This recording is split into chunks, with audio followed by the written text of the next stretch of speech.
Without any further ado, I would like to invite the chairman of the Board of Directors for the National Environmental Justice Conference, Inc., to please join us at this time for the introduction of our distinguished guest speaker for today's luncheon. Please welcome Benjamin Wilson. Good afternoon. I hope everyone can hear my voice, and I would just ask, thank you. You all responded so beautifully to grant us your attention. Would you join me, though, in expressing your appreciation for what a wonderful conference we've had today?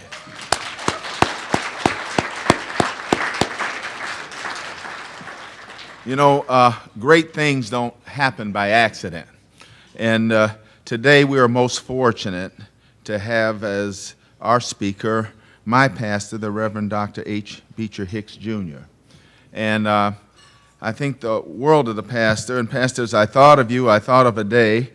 About 50 years ago this September, I was going to church, Sunday school, pastor, in my hometown of Jackson, Mississippi. I was going to Miss Nettie Spence's Sunday school class. They used to say that she was a nervous woman. And my mother would correct me. She said, son, she's not nervous, she's anxious.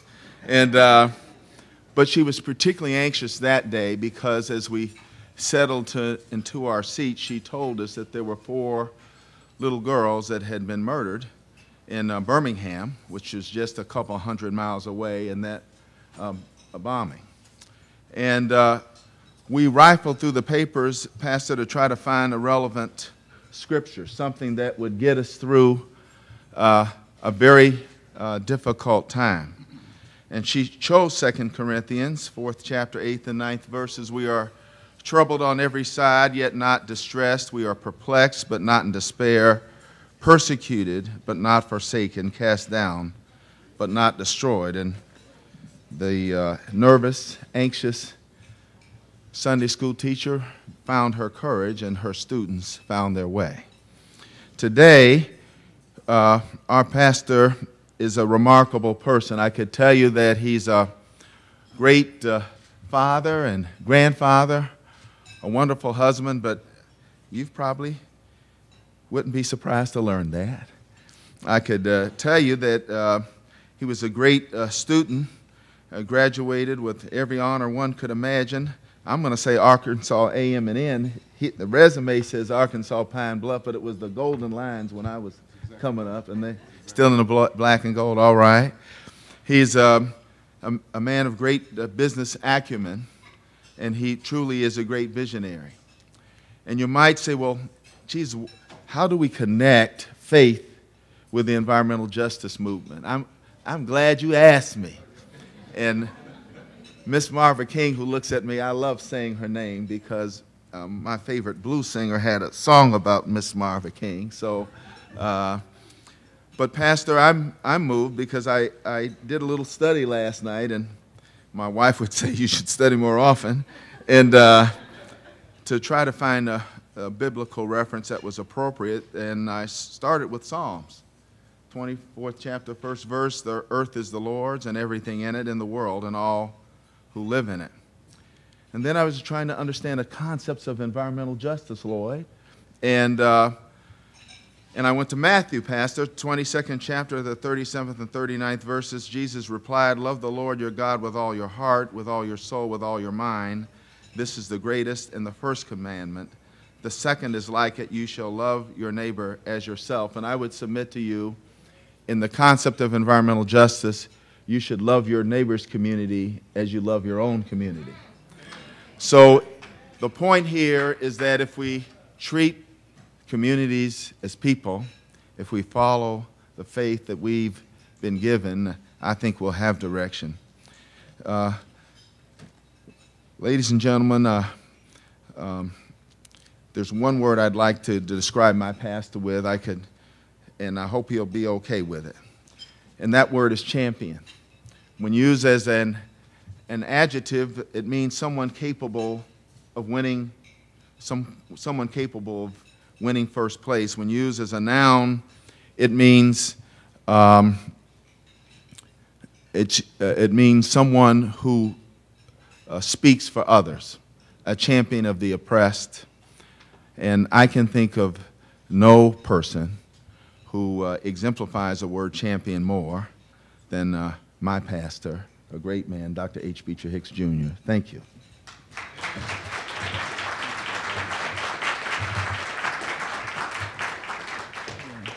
Thank you so much, Ben. What a gracious introduction. I am grateful for this opportunity to come and to share with you in this extremely important hour for our cities and for our nation.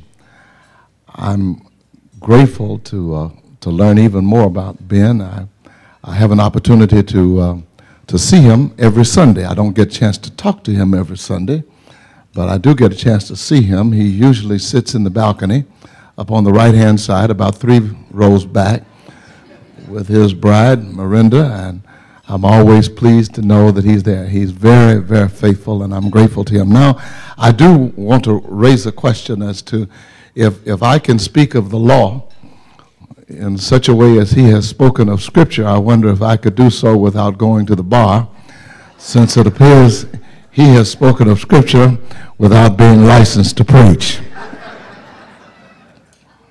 And when I received the invitation from Ben Wilson, I was confident that this was an honor that was extended to me by one of the fine members of our congregation. And when I discovered that my good friends David Rivers and George Miller were a part of the planning, I knew immediately that somebody was up to something. I need to begin with a disclaimer. As I listened in the back, I heard you speaking of disclaimers. And so I need to use a disclaimer today, because most assuredly you are aware that I am not an environmentalist, nor am I a healthcare professional, nor have I been engaged in any meaningful body of work that would warrant my presence here or suggest that I could contribute significantly to the body of your work. But obviously I'm the pastor of a local Baptist congregation within the African community of our nation's capital. The Metropolitan Baptist Church has been a part of this community now for nearly 149 years. And when Metropolitan was founded, Abraham Lincoln was a resident of the White House. And the church began its ministry in a section of the district known as Hell's Bottom. And I have served this congregation as its pastor now for 36 years. And I'm honored to speak on its behalf to those issues that affect our lives and that structure our collective future. As a Baptist preacher across these years, I've learned to be prudent when speaking to those who are either in the process or who have previously eaten. There is something about luncheon speeches that tend to induce instantaneous slumber. Have no fear, however, it is not my intent to engage in sermonic discourse, but should I detect that you are, even as you are eating, should I detect that you are drifting off, it may be necessary to move toward a good Baptist sermon that will surely wake us all up. And surely we will agree that these are days of conflict and crisis. Charles Dickens remains without contradiction the author who most aptly describes our political and social predicament. And to paraphrase, these are the best of times, these are the worst of times, an age of foolishness, an epoch of belief, an epoch of incredulity, a season of light, a season of darkness, a spring of hope, a winter of despair. We have everything before us. We have nothing before us. We are all going directly to heaven. We are all going directly the other way. So these are days when we seem to have more questions than answers. Whose pronouncements shall we follow? Whose prophecy is correct? Whose budget attends to the basic principles of arithmetic? By what system of belief shall we manage our times? Shall we be Republican, Democrat, Independent, or Tea Party? Whose ideology best carves out a road ahead, a road we can follow, a road that will lead to life? The answers elude us and escape us.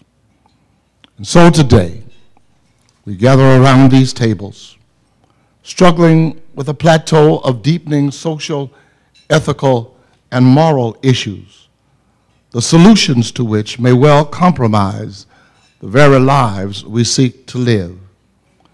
This must be the time when clearer and more thoughtful heads prevail. As I have been given to understand that the purpose of your discourse this week has been to understand the grave issues that comprise the matter of environmental justice. It is clear to most, and should be clear to all, that whatever is done must be based on a body of knowledge with which there can be no debate. For example, we can agree that our current health system, more accurately known as a sick care system, is broken to such an extent that it is unfortunately designed to provide world-class treatment after you are sick. And here's what you already know. Last year, we spent $2.9 trillion on health care in this country, or 1% of the GDP. Of those $2.9 trillion, 95% was spent on treatment for illness after the onset of sickness. Only 5% went toward the matter of prevention. There's something wrong with this picture. But on your way home today, do not lose sight of the fact that of that 2.9 trillion figure, for all that we invested in our healthcare system, our productive outcome left much to be desired. In relationship to the tragedies of infant mortality, diabetes, and obesity, our nation can only boast of outcomes that are among the worst in the world. And there's something wrong with this picture. Our issues, however, are more than medical. They are social as well. As uncomfortable as it may be in the second decade of the 21st century, our collective attentions must be focused on social progenitors such as race, poverty, housing, public safety, and critical environmental issues such as clean water and clean air. Bear in mind that 46 million persons in this country live below the poverty level, and the majority of them are children. But you already know that. But there's still something wrong with this picture. Let me hurry on to state the obvious quickly. Our children are not completing their high school education at the rate of 38%. The National Lung Association reports that 175 million Americans live in areas where air quality is bad for one's health. And we still have not resolved the issue of clean drinking water for the nation. What appears to be missing from this evaluation is the impact of firearms and semi-automatic weapons on the psychological environment under which we live. It is clear that the problems and the pains we face in terms of the element of our environment, mortality rates, crumbling schools, poison in the ground, poison in the economy, unhealthy air and water, all has the capacity to deny the blessings of opportunity for our citizenry. It is clearly a case of justice delayed and justice denied. More to the point, it appears that we have reached the point where the poor are condemned because of their poverty. Once again, there is something wrong with this picture. The time has passed when our policies must be synchronized with our need. And yet, knowledge of the data, while interesting and arresting, is not enough. This is where you and I come in. Those who have instructive, intellectual knowledge, as well as change influence, within the political as well as the public square must be challenged to make far-reaching tenets of environmental justice available to all.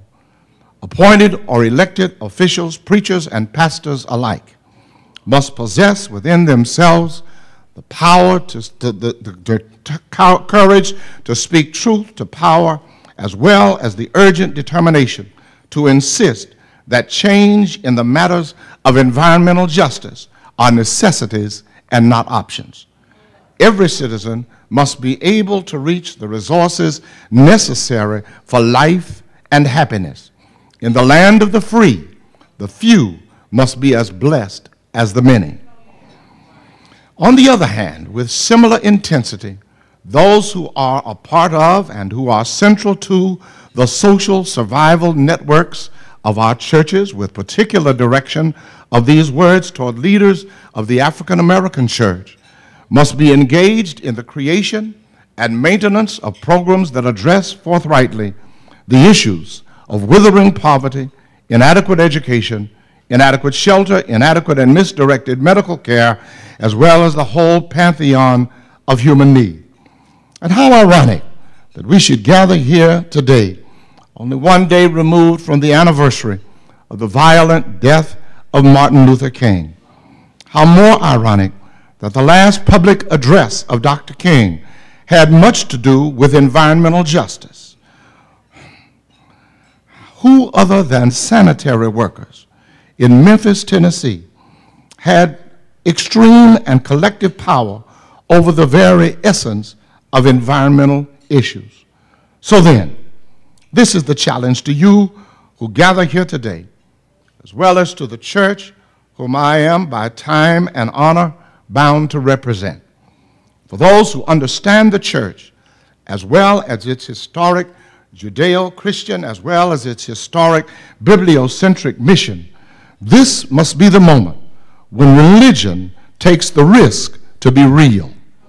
The challenges we face today are more critical than ever. They are more important than anything that may appear on legislative agendas held up by redefined majorities. The problem you have studied this week, and which I have tried to illumine today, are truly matters of life and death. Give me just one moment to let the Baptist preacher in me come out.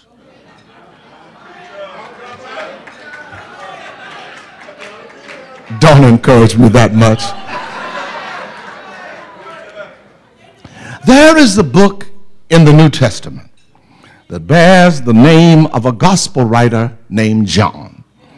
In the process of telling the story regarding the life of Jesus, he offers a story regarding a crippled man who was found at the edge of the pool of Bethesda waiting to be healed. You will understand that the medical system had failed him. He, along with others, were camped out at a pool of water waiting for a mysterious angel to appear, who suddenly would and supposedly would stir up the waters of that pool that no doubt had been used for bathing, washing, drinking, and a multiplicity of other unsanitary uses. If you know this story, you know that the first person to dive into the pool would be miraculously healed. But something was wrong with the system. There was no method for the water to be cleansed or purified. There was no way to control the number of persons who were sick and who needed to be healed. There was no environmental protection agency to ensure that at least the laws of sanitation were followed. There was no way to provide and protect health care for the community that could prevent the necessity for persons to languish and die by filthy water. I cannot tell you how many sick people were there, but they came to the pool.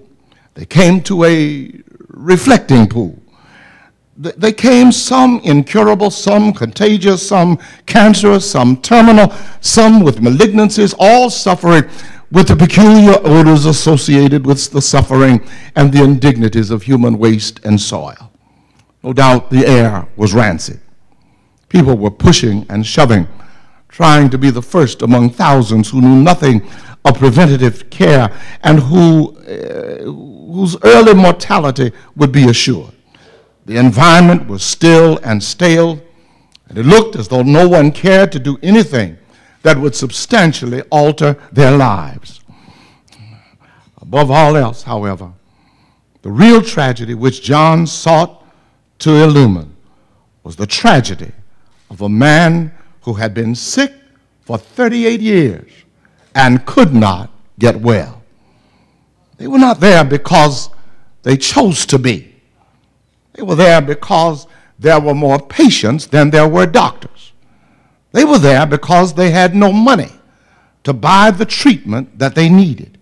They were there because poverty made them patients. They were there because their insurance companies had declared that they were unqualified for coverage. And in his description of the scene at Bethesda, John uses the language of impotence. When John speaks of them, the blind, the crippled, and the withered, he is not addressing the issue of a few people whose maladies are obvious. The crisis of their healthcare system was not an indicia of their isolated pain, but an unmistakable sign that not only they, but that the whole nation was sick. And as long as the impotent, the blind, the halt, and the withered were permitted to remain where they were, as they were, not only they, but the whole nation would be seen as invalids. Or to say it differently, the nation would be invalid. Whether after 38 years or 200 years, the question for America, the question for you and for me, is the same question. Same question that was asked down by Bethesda Pool. Would you be made whole? I challenge you. I challenge you to challenge the structures of society, the structures of government, to be about the business of making men and women whole. No longer fractured, no longer broken, no longer left out. We must make them whole. Our president is known to say that this is our moment. This is our time. We must challenge the nation to do what is right because it is right in order to bring about a just quality of life, an environment for life that everyone can taste and smell and feel. Political ideologies will come and go, but whatever anyone does or does not do, there must be for us no more excuses.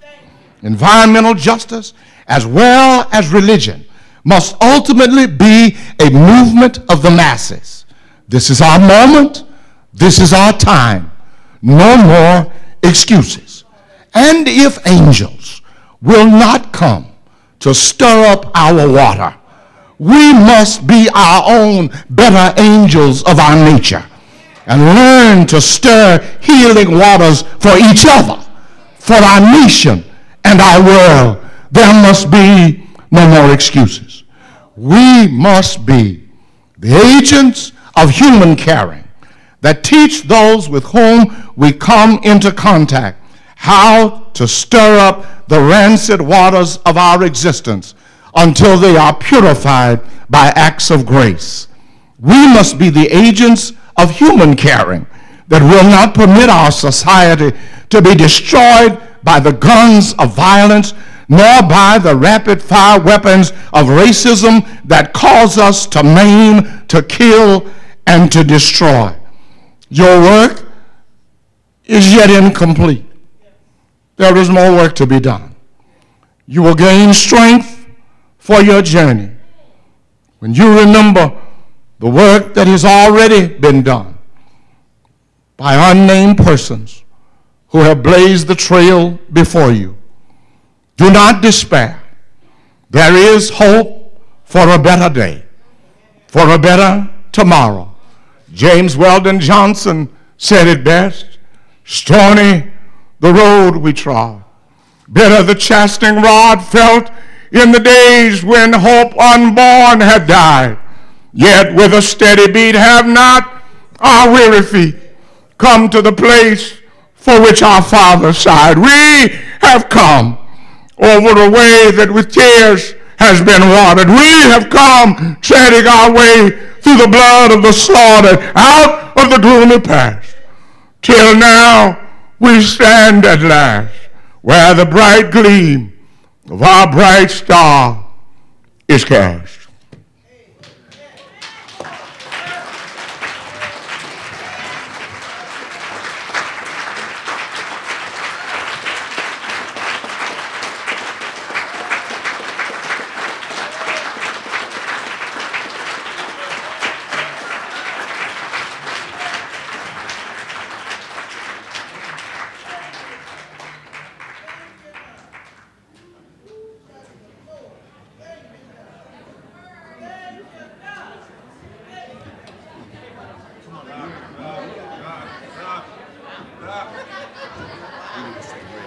Yes. Well, can I get you to do that? Yes, you can. Okay.